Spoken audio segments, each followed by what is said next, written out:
আসসালামু আলাইকুম, শুভ সকাল। আমরা কয়েক ভাই মিলি সকালবেলা ট্রেনিংয়ের উদ্দেশ্যে রওনা করব।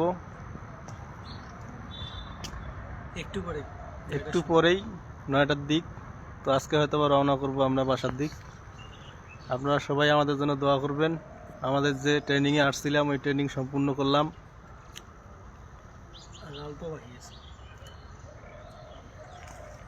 এরকম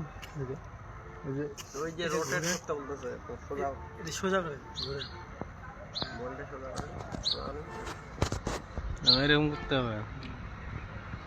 বলেন, আপনারা এই উদ্দেশ্যে কিছু বলেন। আমরা তো যাওয়ার জন্য রেডি আছে। কার কেমন লাগলো এই 2 দিনে অনুভূতিটা বলেন যে কার কেমন লাগলো। খুবই ভালো লাগলো অনুভূতিটা। তো এখানে যে আনন্দ হইলো, ছিল পরিবেশটা ভালো ছিল। হোটেলে একটু কমই পাওয়া যায়, কারণ এখানে তুই ভিডিও করছিস? হ্যাঁ, তোমার অনুভূতি বলো। আমরা যে প্রথমের দিকে আসছিলাম আসছি সুন্দর একটা পরিবেশ পাইছি, এবং সবচেয়ে মজার বিষয় ছিল কালকে কিন্তু আমরা গ্র্যান্ড দাদু বাসায় গেছিলাম। আর ওখানে কিন্তু আমরা মোটামুটি ভালো জায়গায় দেখছি, সম্পূর্ণ ঢুকছি। আর এগুলা কিন্তু আজকে রাতের ওদিকেই আপনারা পাবলিশ পেয়ে যাবেন, দেখতেই পারবেন আমরা কি মজা করছি আমি চাচ্ছু। আর রাত্রের মধ্যে ভিডিও পেয়ে যাবেন। বর্তমানে আমরা নাস্তা করে কেবলে বের হইলাম, এখন চলা যাক আমরা রুমের দিকে। আপনাদের একটু ফিডব্যাক। আরে না, একটু ফিডব্যাক বলেন না। আমাদের ফিডব্যাক বলতে মানে মাইন্ডটা ফ্রেশ হইলো 2 দিন এখানে থাকার পর। মানে একটা মানসিক চাপ চারদিক থেকে, মানে একটা ফ্রেশনেস আসতেছে আর কি, এইটাই। তো পরিশেষে মানে ভালো লাগতেছে।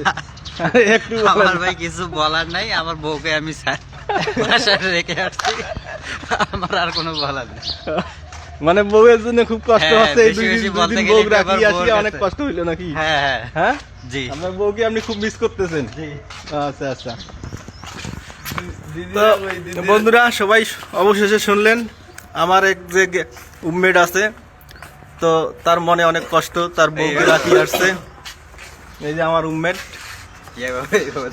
তার বউকে বাসায় রাখি আসার জন্য তার মনে অনেক কষ্ট বেদনা। তো আপনারা সবাই দোয়া করবেন আজকে জানি সে সহি সালামতে বাসায় যে তার বউয়ের মুখ দেখতে পায় এবং ভালোবাসা দিতে পারে। নেক্সট টাইমে যাতে বউকে সাথে নিয়ে আমরা এইভাবে পুরা পরিবার নিয়ে যাতে আসতে পারি, ঘুরতে পারি। সবাই দোয়া করবেন। সুস্থ থাকবেন, ভালো থাকবেন। আল্লাহ হাফেজ।